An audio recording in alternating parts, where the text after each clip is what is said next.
안녕하세요, 여러분. 오늘은 많은 분들이 공감하실 만한 이야기를 준비했습니다. 바로 나이 먹고 뒤늦게 후회하는 6가지에 대한 이야기입니다. 우리는 모두 열심히 살아왔습니다. 가족을 위해, 성공을 위해, 더 나은 미래를 위해 최선을 다했죠. 하지만 인생의 황혼기에 접어들면서 그때 이렇게 했더라면, 조금만 다르게 살았더라면 하는 아쉬움들이 하나둘 떠오르기 시작합니다. 건강을 소홀히 했던 것, 가족과의 시간을 미뤄뒀던 것, 진정한 인간관계를 쌓지 못했던 것. 이런 후회들이 혹시 여러분의 마음속에도 자리 잡고 있지는 않으신가요? 하지만 오늘 이야기의 핵심은 단순한 후회가 아닙니다. 중요한 것은 지금부터라도 어떻게 살아갈 것인가 하는 점입니다. 늦었다고 생각할 때가 정말 가장 빠른 때라고 하지 않습니까? 우리에게는 아직 시간이 있습니다. 건강을 되찾을 시간, 가족과 새로운 추억을 만들 시간, 진정한 친구를 만날 시간, 새로운 취미를 시작할 시간, 진짜 행복을 찾을 시간, 그리고 용기 있게 도전할 시간 말입니다. 오늘 영상이 여러분의 마음에 작은 변화의 씨앗을 심어드릴 수 있기를 바랍니다. 그리고 이런 의미 있는 내용들을 더 많은 분들과 나누고 싶으시다면 구독 버튼을 눌러 저희와 함께 해주세요. 좋아요도 잊지 마시고요. 그럼 지금부터 시작해 보겠습니다. 나이 먹고 뒤늦게 후회하는 6가지. 그리고 지금부터라도 바꿀 수 있는 방법들에 대해 함께 이야기해 보겠습니다. 첫째, 건강을 소홀히 한 것.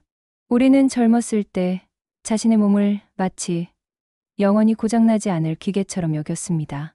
새벽까지 이어지는 회식 자리에서도 괜찮다, 젊으니까라며 웃어넘겼고, 주말 없는 야근도 성공을 위해서는 당연한 것이라 생각했습니다. 담배 한 갑, 소주 한 병쯤은 일상의 스트레스를 푸는 소소한 기쁨이라 여겼죠. 하지만 시간은 누구에게나 공평하게 흘렀습니다. 어느 날 계단을 오르다 숨이 차오르기 시작했고, 아침에 일어날 때마다 여기저기 쑤시고 아픈 곳들이 하나둘 늘어났습니다. 정기검진에서 혈압약을 처방받던 날, 우리는 비로소 깨달았습니다. 젊이라는 무한한 자원이 사실은 한정된 것이었다는 사실을 말입니다. 김 부장님은 올해 65세입니다. 35년간 한 회사에서 성실히 근무하며 임원까지 올랐지만 지금은 무릎, 인공관절 수술을 앞두고 있습니다. 그때 조금만 더 운동을 했더라면, 술을 조금만 덜 마셨더라면 하는 후회가 밀려옵니다. 젊은 시절 번 돈으로 이제는 병원비를 내고 있는 아이러니한 현실 앞에서 우리는 건강의 진정한 가치를 뒤늦게 깨닫게 됩니다. 건강할 때 건강을 지켜라는 말이 이렇게 절절하게 와닿을 줄 몰랐습니다. 젊은 날의 무모한 자신감이 지금의 병원 진료 카드로 바뀌어 있는 현실이 씁쓸하기만 합니다. 지금이라도 시작하는 건강 관리의 기적. 하지만 여기서 포기하고 후회만 하며 살 수는 없습니다. 늦었다고 생각할 때가 정말 가장 빠른 때라는 말이 있지 않습니까? 우리에게는 아직 시간이 있습니다. 박할머니는 70세에 처음 걷기 운동을 시작했습니다. 처음에는 집 앞 한 바퀴도 힘들어했지만 3년이 지난 지금은 매일 아침 6시면 운동화를 신고 동네 뒷산을 오르십니다. 나이가 들어서야 내 몸과 진짜 친구가 됐다며 환하게 웃으시는 모습에서 우리는 희망을 봅니다. 건강 관리는 거창한 것이 아닙니다. 매일 30분씩 동네를 천천히 걸으며 계절의 변화를 느끼는 것. 엘리베이터 대신 계단을 이용하는 작은 습관. 금연과 금주는 아니더라도 조금씩 줄여나가는 노력 말입니다. 가장 중요한 것은 정기적인 건강검진입니다. 아직 아픈 곳이 없는데 뭘이라는 생각을 버리고 예방의학의 중요성을 받아들여야 합니다. 조기 발견된 질병은 치료가 가능하지만 방치된 병은 돌이킬 수 없는 결과를 가져오기 때문입니다. 우리가 젊은 시절 건강을 등한시했다고 해서 지금도 포기할 이유는 없습니다. 지금부터라도 우리 몸에 관심을 갖고 사랑하며 돌보기 시작한다면 남은 인생의 품질은 분명히 달라질 것입니다. 건강한 노년은 선택이 아닌 노력의 결과라는 것을 이제는 우리 모두 알고 있으니까요. 둘째, 가족과의 시간을 미뤄둔 것. 우리는 가족을 사랑한다고 생각했습니다. 아니, 정확히 말하면 가족을 위해 일한다고 믿었습니다. 더 좋은 집, 더 나은 교육, 더 풍족한 생활을 위해서라는 명분으로 새벽부터 밤늦게까지 일에 매달렸죠. 아이들의 학예회나 운동회는 중요한 회의가 있어서, 큰 계약을 앞두고 있어서라며 번번이 미뤘습니다. 집에 돌아오면 아이들은 이미 잠들어 있었고 주말에도 골프 약속이나 접대가 우선이었습니다. 아내가 아이들과 시간을 좀 보내라고 말할 때마다 내가 이렇게 고생하는 게 다 누구를 위한 거야 라며 짜증을 냈습니다. 가족을 위한 일이라고 했지만 정작 가족과 함께하는 시간은 늘 후순위였습니다. 이 사장님의 이야기가 많은 우리들의 모습과 닮아 있습니다. 30년간 사업에만 매달려 살았던 그분은 은퇴 후 집에서 아내와 둘이서 마주 앉아 있을 때의 어색함을 잊지 못한다고 합니다. 무슨 말을 해야 할지 모르겠더라고요. 30년을 함께 살았는데 말입니다. 자녀들과의 관계도 마찬가지입니다. 성인이 된 아들, 딸들과 무엇을 이야기해야 할지, 어떻게 다가가야 할지 모르는 서먹함이 가슴 한편을 무겁게 짓누릅니다. 아빠가 바빠서 못 왔다는 말을 들으며 자란 아이들은 이제 아빠는 원래 그런 사람이라며 담담하게 받아들입니다. 그 담담함 속에 숨겨진 서운함과 체념을 우리는 뒤늦게 깨닫게 됩니다. 가족을 위해 희생했다고 생각했는데 정작 가족들에게는 부재하는 아버지, 바쁜 남편으로만 기억되고 있다는 씁쓸한 현실 말입니다. 새로운 관계 복원하기에 따뜻한 기적. 하지만 늦었다고 모든 것이 끝난 건 아닙니다. 관계는 언제든지 새롭게 시작할 수 있고 진심은 언제나 통하기 마련입니다. 중요한 것은 미안하다는 말과 함께 실질적인 변화를 보여주는 것입니다. 최할아버지는 68세에 처음으로 손자와 제대로 된 시간을 보냈습니다. 평생 할아버지는 무서운 사람이라고만 생각했던 7살 손자와 함께 동네 놀이터에서 그네를 밀어주며 웃음을 나눴습니다. 할아버지, 내일도 같이 놀아요라는 손자의 말에 눈시울이 뜨거워졌다고 합니다. 젊은 시절 자신의 아들과 나누지 못했던 그 소중한 순간들을 손자를 통해 되찾고 있는 것입니다. 아내와의 관계도 새롭게 시작할 수 있습니다. 함께 요리를 배우거나 산책을 하거나 젊은 시절 함께 보지 못했던 영화를 보는 것부터 시작해보세요. 처음에는 어색할 수 있지만 진심으로 다가가는 마음은 반드시 전해집니다. 성인이 된 자녀들과의 관계 회복도 가능합니다. 아빠가 미안했다. 그때 함께하지 못해서라는 솔직한 마음을 전하고 이제라도 그들의 이야기에 귀 기울여 주세요. 그들의 직장 생활, 연애, 결혼, 육아에 대해 조언자가 아닌 이해자로 다가가는 것입니다. 가족과의 시간을 미뤄둔 것을 후회한다면 지금부터라도 그 시간을 만들어가면 됩니다. 늦었다고 생각하지 마세요. 가족은 언제나 우리의 진심을 기다리고 있습니다. 이제는 성공이나 돈이 아닌 함께하는 시간 자체가 가장 큰 선물이라는 것을 우리 모두 알고 있으니까요. 사랑한다는 말을 표현으로만 그치지 말고 시간으로 증명해보세요.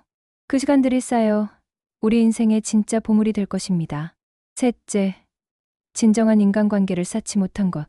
우리는 사회생활을 하면서 수많은 사람들과 만났습니다. 명함첩은 두꺼워졌고 연말연시면 주고받는 인사말도 제법 많았죠. 하지만 그 모든 관계들이 과연 진짜 인간관계였을까요? 돌이켜보면 대부분 업무상 필요에 의한 만남이었고 서로에게 도움이 되는 선에서만 유지되는 계산적인 관계였습니다. 회사에서는 인맥이 곧 경쟁력이라며 골프를 배우고 술자리를 마다하지 않았습니다. 하지만 그 모든 만남들 속에서 우리는 가면을 쓰고 있었습니다.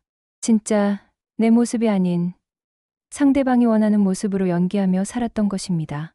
힘들 때 털어놓을 수 있는 친구, 기쁨을 함께 나눌 수 있는 동반자를 만들기보다는 언젠가 써먹을 수 있는 인맥을 쌓는 데만 급급했습니다. 정 과장님은 35년간 한 회사에서 근무하며 수백 명의 동료들과 인사를 나눴습니다. 하지만 퇴직 후 정기적으로 연락을 주고받는 사람은 단 한 명도 없다고 합니다. 그동안 내가 사귄 게 인맥이었지, 친구가 아니었구나라는 깨달음이 쓸쓸하게 다가온다고 하더군요. 회사라는 공통분모가 사라지자 더 이상 대화할 거리도 만날 이유도 없어진 것입니다. 더욱 안타까운 것은 진정한 우정을 나눌 기회가 있었음에도 불구하고 우리가 스스로 그 문을 닫아버렸다는 점입니다. 동료가 개인적인 고민을 털어놓으려 할 때 회사 일이 아니면 관심 없다는 태도로 일관했고, 누군가 진심으로 다가오려 할 때도 사적인 관계는 업무에 방해된다며 선을 그었습니다.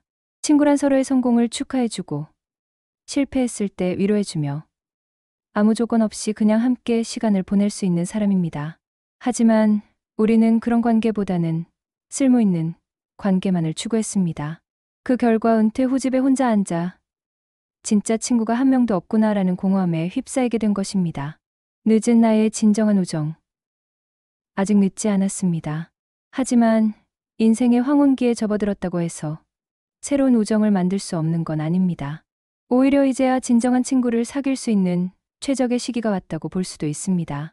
이해관계에 얽매이지 않고 순수한 마음으로 사람과 사람이 만날 수 있는 때이기 때문입니다. 김할아버지는 65세에 처음으로 금산 동호회에 가입했습니다. 처음에는 이 나이에 새로운 사람들과 친해질 수 있을까 걱정했지만 산을 오르내리며 자연스럽게 마음을 나누게 되었습니다. 이제는 매주 토요일 산행이 일주일에 가장 기다려지는 시간이 되었다고 합니다. 나이 들어서야 진짜 친구가 뭔지 알겠다며 활짝 웃으시는 모습이 인상적입니다. 봉사활동도 좋은 만남의 장이 됩니다.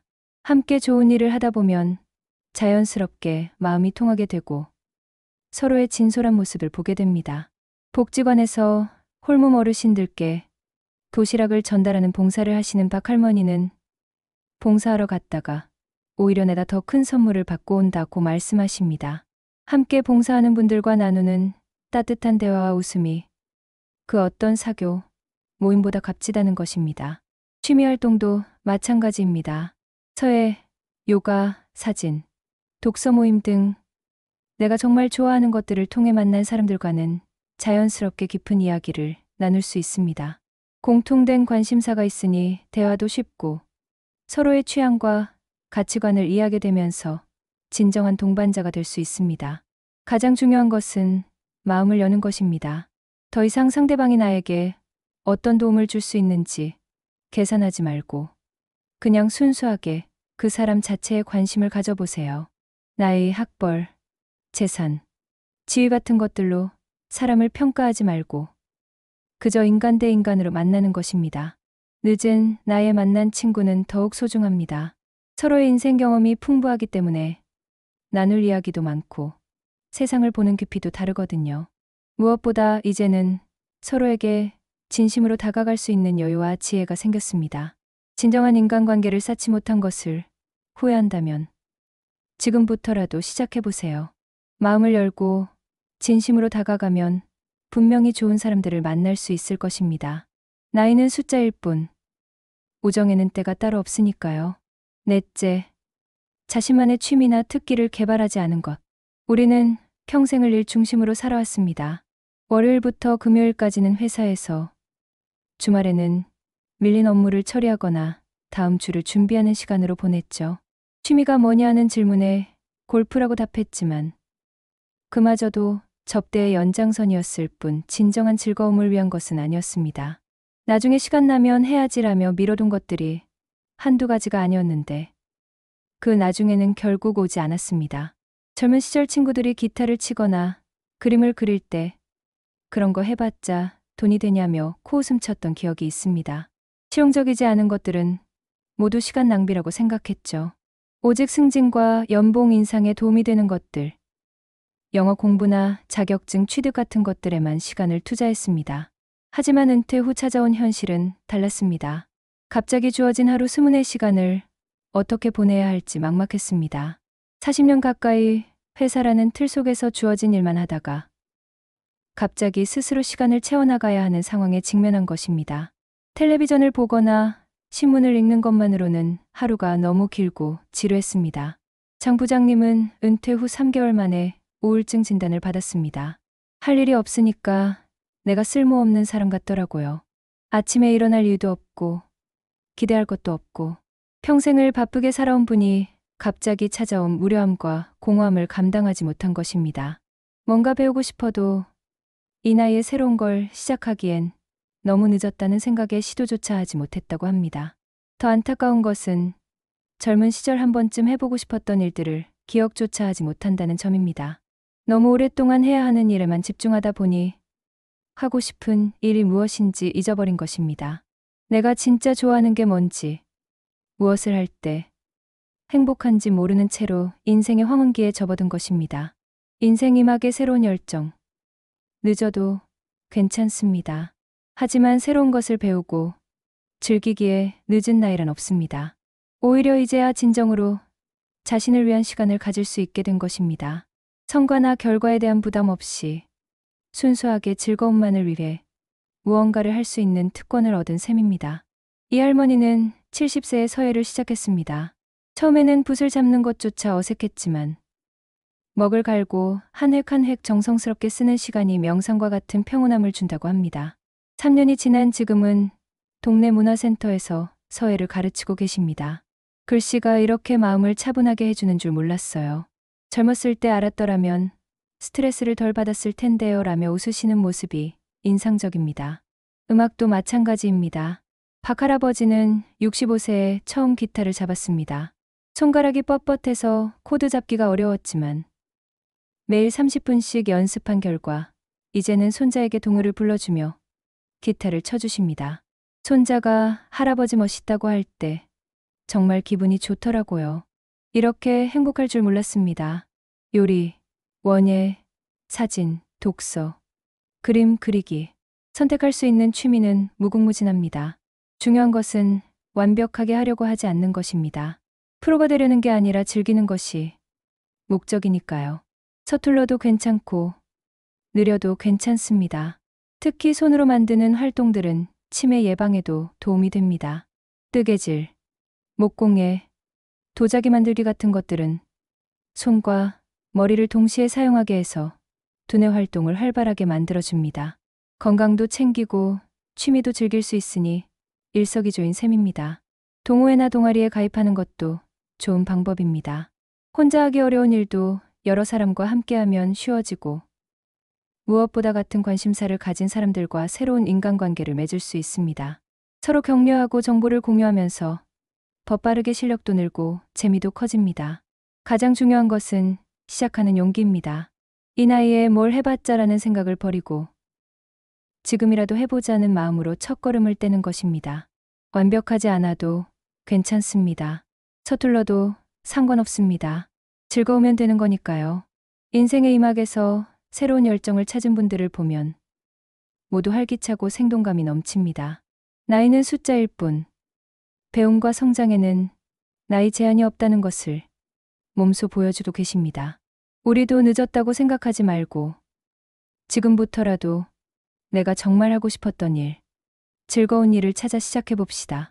그 작은 시작이 남은 인생을 더욱 풍요롭고 의미 있게 만들어줄 것입니다.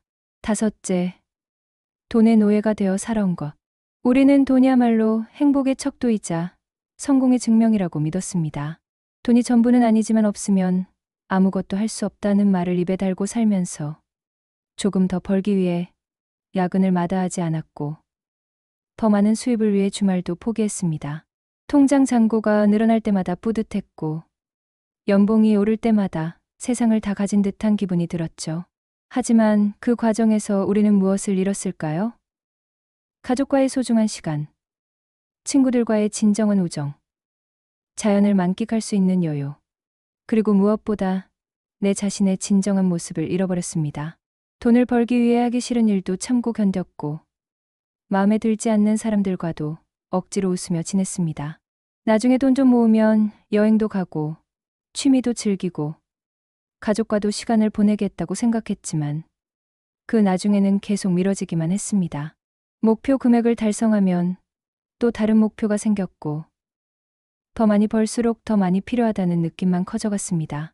마치 쳇바퀴를 도는 다람쥐처럼 돈을 쫓다가 정작 삶의 진짜 의미를 놓쳐버린 것입니다. 송 사장님은 평생을 사업에만 매달려 상당한 재산을 모았습니다. 하지만 지금 그분이 가장 후회하는 것은 돈을 벌기 위해 포기했던 수많은 경험들이라고 합니다. 아이들이 아빠 놀이공원 가자고 했을 때 바빠서 안 된다고 했던 게 가장 후회된다며 눈시울을 붉히셨습니다. 이제는 손자와 놀이공원에 가고 싶어도 그 작은 놀이기구들이 허리와 무릎에 무리가 되어 함께 즐길 수 없다는 현실이 더욱 마음을 아프게 한다고 하시더군요. 우리는 물질적 풍요가 곧 행복이라고 착각했습니다. 좋은 차, 넓은 집, 명품 옷과 가방들로 자신을 치장했지만 마음속 깊은 곳의 공허함은 메워지지 않았습니다. 오히려 더 많이 가질수록 더 큰 불안감이 밀려왔습니다. 잃을 것이 많아질수록 더 움켜쥐게 되고 나누거나 베푸는 일에는 인색해졌습니다. 소확행으로 찾는 진짜 행복의 비밀. 하지만 나이가 들면서 우리는 깨닫게 됩니다. 진정한 행복은 돈에 많고 적음에 있는 게 아니라 작은 것들에서 느끼는 감사와 만족에서 온다는 것을 말입니다. 소확행, 즉 소소하지만 확실한 행복이야말로 우리가 그토록 찾던 진짜 행복이었던 것입니다. 할머니 한 분이 들려주신 이야기가 가슴에 남습니다. 젊었을 때는 비싼 한정식집에서 먹는 게 진짜 맛있는 줄 알았는데 지금은 손자가 해준 라면이 세상에서 가장 맛있어요. 그때는 몰랐네요. 누가 해주느냐가 이렇게 중요한 건지. 그분의 얼굴에 번지는 행복한 미소에서 우리는 진정한 부자가 누구인지 알 수 있었습니다. 이제는 돈을 쓰는 방식도 달라져야 합니다. 더 이상 남들에게 보여주기 위한 소비가 아니라 진짜 필요하고 의미 있는 것들에 투자하는 것입니다. 값비싼 명품 가방을 사는 대신 가족과 함께하는 여행에 고급 승용차를 바꾸는 대신 봉사활동이나 기부에 돈을 쓰는 것입니다. 경험을 중시하는 새로운 소비 패턴도 행복을 가져다 줍니다. 물건은 시간이 지나면 낡고 시들해지지만 좋은 경험과 추억은 평생 마음속에 남아 우리를 따뜻하게 해줍니다. 손자 손녀와 함께하는 체험활동, 오래된 친구들과의 동창회, 배우자와 함께하는 문화생활 등은 그 어떤 물질보다 값진 선물이 됩니다. 무엇보다 중요한 것은 감사하는 마음입니다. 아침에 눈을 뜰 수 있다는 것, 맛있는 밥을 먹을 수 있다는 것, 사랑하는 사람들과 함께할 수 있다는 것. 이런 당연해 보이는 것들이 사실은 가장 큰 축복이라는 것을 깨닫게 되면 굳이 많은 돈이 없어도 충분히 행복할 수 있습니다. 나눔의 기쁨도 돈으로는 살 수 없는 소중한 경험입니다. 자신보다 어려운 이웃에게 작은 도움이라도 주었을 때 느끼는 뿌듯함과 보람은 비싼 물건을 샀을 때의 만족감과는 차원이 다릅니다. 돈을 쌓아두기만 하지 말고 의미 있는 곳에 사용할 때 그 돈은 비로소 진짜 가치를 발휘하게 됩니다. 건강한 몸과 마음이야말로 최고의 재산이라는 것도 깨닫게 됩니다. 아무리 많은 돈이 있어도 건강을 잃으면 소용이 없습니다. 반대로 건강하기만 하면 언제든지 새로운 일을 시작할 수 있고 사랑하는 사람들과 함께 시간을 보낼 수 있습니다. 돈의 노예가 되어 살아온 것을 후회한다면 지금부터라도 돈에 대한 관점을 바꿔봅시다. 돈은 목적이 아니라 수단일 뿐입니다. 진정한 행복은 돈이 아닌 관계와 경험, 그리고 감사하는 마음에서 나온다는 것을 기억하며 남은 인생을 더욱 풍요롭게 살아가시기 바랍니다. 여섯째, 도전하지 않고 안주했던 것. 우리는 안전함을 선택했습니다. 위험을 감수하기보다는 확실한 것을 택했고 변화보다는 현상 유지를 원했습니다. 나중에 여유가 생기면, 나중에 시간이 나면, 나중에 상황이 좋아지면이라는 말을 입에 달고 살며 꿈과 도전을 계속 미뤄왔습니다. 그렇게 나중에를 기다리다가 어느새 머리가 하얗게 새고 몸이 예전 같지 않은 나이가 되어버렸습니다. 젊었을 때 창업의 꿈이 있었지만 실패하면 어떻게 하나라는 두려움에 안정적인 직장을 선택했습니다. 해외에서 공부하고 싶었지만 나이가 많아서 가족 부양 때문에라며 포기했습니다. 새로운 분야로 이직하고 싶었지만 지금 회사에서 계속 다니는 게 안전하다며 현실에 안주했습니다. 그런데 정말 아이러니한 것은 우리가 그토록 추구했던 안전함이라는 것이 사실은 존재하지 않았다는 점입니다. 평생 안정적이라고 믿었던 회사도 구조조정을 했고 확실하다고 생각했던 연금 제도도 변했으며 절대 내려가지 않을 것 같았던 부동산 가격도 등락을 거듭했습니다. 안전함을 위해 도전을 포기했는데 정작 그 안전함마저 확실하지 않았던 것입니다. 한 선배님이 들려주신 이야기가 마음에 오래 남습니다. 40대 초반에 사업을 해보고 싶었는데 실패할까봐 못했어. 그런데 지금 생각해보니 그때 실패했어도 다시 일어날 시간이 충분했더라고. 오히려 지금은 새로운 걸 시작하기엔 정말 늦어버렸어. 안전함을 택했다고 생각했는데 오히려 가장 큰 기회를 놓쳐버린 셈이 된 것입니다. 우리는 변화를 두려워했습니다. 새로운 환경, 새로운 사람들, 새로운 업무에 적응해야 한다는 부담감에 익숙한 것에만 머물렀습니다. 하지만 변화하지 않는 것이야말로 가장 위험한 선택이었다는 것을 이제서야 깨닫게 됩니다. 세상은 빠르게 변해가는데 우리만 제자리에 머물러 있었으니 결국 뒤처질 수밖에 없었던 것입니다. 될 대로 되라는 식의 체념적인 태도도 문제였습니다. 적극적으로 인생을 개척해 나가기보다는 주어진 환경에 순응하며 살았습니다. 남들이 하는 대로 따라하고 사회가 정해놓은 틀 안에서만 움직였습니다. 그러다 보니 진짜 내가 원하는 게 무엇인지, 내 인생의 주인이 누구인지도 모른 채 시간만 흘러가 버렸습니다. 늦어도 괜찮은 새로운 시작의 용기. 하지만 포기하기에는 아직 이릅니다. 지금이 가장 젊은 나이라는 말이 있지 않습니까? 10년 후의 나에게는 지금이 가장 젊은 때일 것입니다. 도전에 늦은 나이란 없습니다. 다만 도전하지 않겠다는 마음이 있을 뿐입니다. 이 할아버지는 72세에 처음으로 컴퓨터를 배우기 시작했습니다. 손자와 영상통화를 하고 싶어서라는 단순한 목표였지만 이제는 블로그를 운영하며 자신의 인생 이야기를 젊은 세대와 나누고 있습니다. 나이가 걸림돌이 아니라 오히려 장점이더라며 웃으시는 모습에서 늦은 시작도 얼마든지 의미 있을 수 있다는 희망을 봅니다. 새로운 도전을 시작할 때는 작은 것부터 시작하는 것이 중요합니다. 갑자기 큰 변화를 시도하면 부담스럽고 실패할 확률도 높아집니다. 하루에 30분씩 새로운 언어를 배운다든지 한 달에 한 번씩 가보지 않은 곳을 여행한다든지 이런 작은 변화들이 모여서 인생의 큰 전환점을 만들어 갑니다. 가장 중요한 것은 실패를 두려워하지 않는 마음가짐입니다. 이 나이에 실패한다고 해서 인생이 끝나는 것은 아닙니다. 오히려 실패를 통해 배우는 것들이 있고 도전했다는 것 자체만으로도 의미가 있습니다. 시도해보지도 않고 후회하는 것보다는 해보고 나서 아쉬워하는 것이 훨씬 낫습니다. 주변 사람들의 시선도 신경 쓰지 마세요. 이 나이에 뭘 한다고 그래라는 말들은 그냥 흘려버리세요. 내 인생은 내가 주인이고 내가 행복하면 그것으로 충분합니다. 오히려 나이 들어서도 새로운 도전을 하는 모습이 다른 사람들에게 용기와 영감을 줄 수 있습니다. 목표를 세울 때도 결과보다는 과정을 중시하세요. 성공해야 한다는 부담감보다는 재미있게 해보자는 마음으로 접근하면 됩니다. 그림을 그려도 전시회를 열어야 한다는 부담감 없이 그냥 그리는 것 자체를 즐기면 되는 것입니다. 무엇보다 지금 당장 시작하는 것이 중요합니다. 내년부터 상황이 좀 정리되면 이라며 또다시 미루지 마세요. 완벽한 준비란 있을 수 없습니다. 지금 당장 할 수 있는 첫걸음부터 떼어보세요. 체력적인 한계가 있다면 그에 맞는 도전을 찾으면 됩니다. 격렬한 운동 대신 요가나 태극권을, 긴 여행 대신 근교 나들이를, 창업 대신 작은 부업을 시작해보는 것입니다.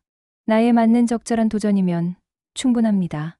평생 안주했던 것을 후회한다면 지금부터라도 변화를 만들어 가세요.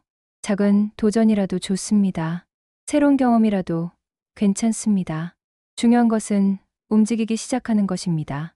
인생의 마지막 장을 가장 아름답게 장식하는 것은 화려한 성공이 아니라 끝까지 도전하고 성장하려는 마음일 것입니다.